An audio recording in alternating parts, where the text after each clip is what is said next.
वज़ीर-ए-आला पंजाब ने किसानों की बात की तो कुछ लोग जो हैं वो किसानों को उकसा रहे हैं, तो एक बेहतरीन पैकेज भी दिया, उसके बारे में क्या? ज़ाहिर उनका काम है ना जी, इनका काम है दहशतगर्दी करना, इनका काम है उकसाना, इनका काम है मुल्क में आग लगाना। हम हुकूमत है, हमें फायर फाइटिंग करनी है, लेकिन जो मैंने गुजारिश की कि हाउस जो है वो दोनों चलाते हैं, हुकूमत और अपोजिशन। ये नहीं हो सकता कि आप कहने को 103 है लेकिन आप 250 सप्लीमेंट्री बजट है वो एजेंडे पे था, लेकिन उसके बावजूद स्पीकर साहब जो है वो एक जमहूरी माइंडसेट के हामी हैं। वो हमेशा उन्होंने बहुत स्पेस दी, बल्कि एक्स्ट्राऑर्डिनरी स्पेस दी अपोजिशन को।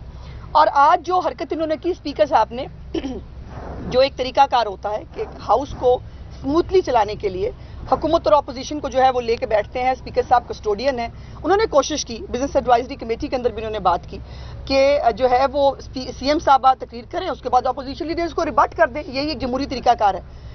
लेकिन जो कुछ हुआ है उसके बाद ये तो हमारा तो कम से कम ये तमाम एमपीएस का जो हुकूमती साइड पे हैं, एक तो फैसला है कि अब हम पंजाब असम्बली में किसी की तकरीर नहीं सुनेंगे। और ये जो भाषण हमें अपोजिशन लीडर साहब वन साइडेड भाषण पिन ड्रॉप साइलेंस में देते रहे हैं और इनके हम हर झूठ सच जो है वो हम सुनते रहे हैं। चीफ मिनिस्टर साहबा ने बड़ा अच्छा आपको कंपैरिजन दिखाया कि जब ये मसरूफ थे, ये किन चीज़ों में मसरूफ थे। ये कल उस वक्त भी यही कर रहे थे, उस वक्त ये करप्शन में मसरूफ थे, उस वक्त ये कर्रिए तबादलों में पैसे लेने पे मसरूफ थे, उस वक्त ये फराह गोगी के जो है वो और पिंकी पीरनी के दौरे हुकूमत में मसरूफ थे। दूसरी तरफ चीफ मिनिस्टर साहबा ने जो अपने 100 दिन की कारकर्दगी है वो सामने रखी, तो अपोजिशन लीडर साहब अनफॉर्चुनेटली अब उनको अपनी मेडिसिन जो है वो टेस्ट करनी पड़ेगी।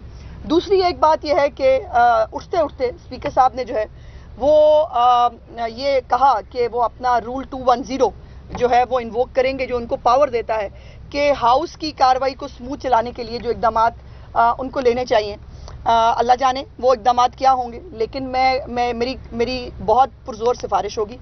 मैं स्पीकर साहब से गुजारिश करूंगी कि स्पीकर साहब को इस हाउस को जो है, बहुत अच्छी बात है उन्होंने अपोजिशन को बहुत लीवरेज दिया, बहुत अच्छी बात है वो जमहूरी माइंडसेट के हामी है, बहुत अच्छी बात है वो सबको साथ लेके चलना चाहते हैं, लेकिन अपोजिशन को वो साथ ज़्यादा लेके चले हैं। 4 महीने में हमने वन साइडेड गालियाँ खाई हैं और ऐसी ऐसी गंदी और नंगी गालियाँ ये निकालते हैं। मरियम के पापा के बारे में बात करते हैं तो टेरियन के पापा के बारे में तो बात होगी और वो बात हमें करनी पड़ेगी। ये नहीं हो सकता कि आप एक तरफ तो आप 9 मई के मुजरिम हो, एक तरफ आप जलाओ घिराओ दहशतगर्द माइंडसेट हो आपका, और दूसरी तरफ वही दहशतगर्दी अब आके हाउस के अंदर करें और हम खामोशी से आपकी शक्ल देखें। ये इनफ इज इनफ। अब मुझे उम्मीद है और इंतजार है कि स्पीकर साहब ने जो कहा है कि वो रूल 210 जो है वो इन्वोक करेंगे, जो ऑर्डरली बिहेवियर है, जो इनका एक तो ट्रैक रिकॉर्ड है और जो बिहेवियर आज पंजाब असम्बली के अंदर हुआ है उसके ऊपर स्पीकर साहब के फैसले का हमें भी इंतजार रहेगा। लेकिन ये बात तो तय है कि हुकूमत और अपोजिशन दोनों गाड़ी के पहिए होते हैं। मेरी चीफ मिनिस्टर जो है वो जिस दिन उन्होंने ओथ लिया वो खुद चल के गई, वो अपोजिशन लीडर की सीट के ऊपर गई, जाके कहा मैं आपकी भी वज़ीर-ए-आला हूँ, मैं आपको साथ लेके चलना चाहती हूँ। लेकिन अगर किसी को ये लगता है कि गाली देकर, गुंडागर्दी करके और बदतमीजी करके जो है वो गंदी नंगी गालियां कर दे के इनको लगता है कि ये हमें डोमिनेट कर लेंगे, तो इनकी गलतफहमी है, ये नहीं होगा।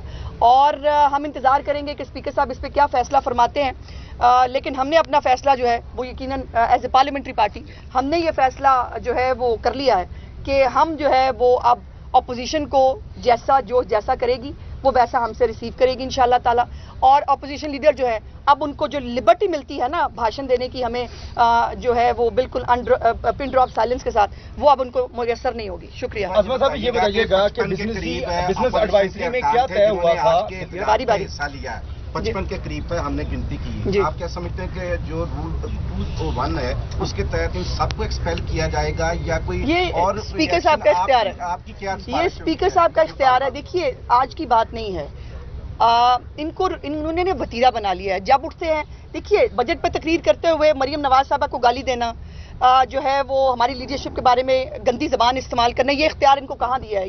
ये कहाँ लिखा है? ये कौन से रूल में? अगर हम टेरियन के पापा का जो है वो जिक्र नहीं कर रहे, क्या टेरियन एग्जिस्ट नहीं करती है ना? क्या इद्दत में निकाह हुआ नहीं? लेकिन हम नहीं करते, क्योंकि हम समझते हैं कि एक लाइन रहनी चाहिए। बट अगर इनको लाइन क्रॉस करने का शौक है तो भाई ये बाजू हमारे आजमाए में, फिर बता देंगे इनको। बिजनेस एडवाइजरी में क्या तय हुआ था? आज वज़ीर-ए-आला ने भी खिताब करना था, उसके बाद अपोजिशन लीडर का भी था, और ये बात करते हैं कि अगर ऐवान का माहौल, आपने कहा कि अब अपोजिशन بھی دھیان سے تقریر کریں، اور اگر حکومتی رہنما اگر ماحول خراب کریں گے تو کیا ان پہ نہیں ہم ماحول نہیں خراب کریں گے، ہم اب ٹٹ فار ٹیٹ کریں گے. ہم نے ماحول خراب کرنا کبھی بھی ہمارا ایجنڈا نہیں ہے. میں نے تو گزارش کی ہے کہ ہم 4 مہینے سے سر نیچے کر کے گالیاں سن رہے ہیں، گندی اور ننگی گالیاں اس ہاؤس کے اندر جہاں ایک خاتون وزیر اعلیٰ ہے. اتنا لحاظ نہیں ہے، اپنی ماؤں بہنوں بیٹیوں کا تو لحاظ آپ کو ہے نہیں، نہ آپ کے لیڈر کو ہے. لیکن اس کا مطلب یہ ہے کہ یہ ہر ایک کے اوپر جو ہے وہ ہر ایک کے بات کریں گے، ہر ایک کی توہین کریں گے. آپ کو یاد ہے چیف منسٹر صاحبہ کی پہلی جس دن اسپیچ تھی، اس دن بھی کھڑے ہو کر اتنی گندی اور ننگی باتیں کی تھی حافظ فرحت نے. ہمیں بھولی تو نہیں ہے، لیکن ہم نے برداشت کا، ہم نے تحمل کا مظاہرہ کیا. اب وہ تحمل اور برداشت کا مظاہرہ جو ہے وہ ایک لمٹ تک ہوتا ہے.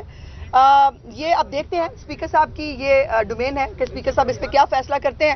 اسپیکر صاحب اپنا فیصلہ کریں گے as a custodian of the house, اور ہم اپنا فیصلہ کریں گے ایز پارلیمنٹری پارٹی. یہ پنجاب اسمبلی ہے، یہ کلاس روم میں ہمیشہ بینچز کے آگے بیٹھنے پر لڑائی ہوتی ہے. آج بھی عثمان کردار اور ہینا بٹ کے درمیان یہ پیٹ ایشو ہے، یہ پیٹ ایشو ہے. آج ہم بڑے ایشو پہ بات کر رہے ہیں، اور وہ یہ ہے کہ مجھے افسوس یہ ہوتا ہے کہ تحریک انصاف کیوں پنجاب کی ترقی سے جلتی ہے.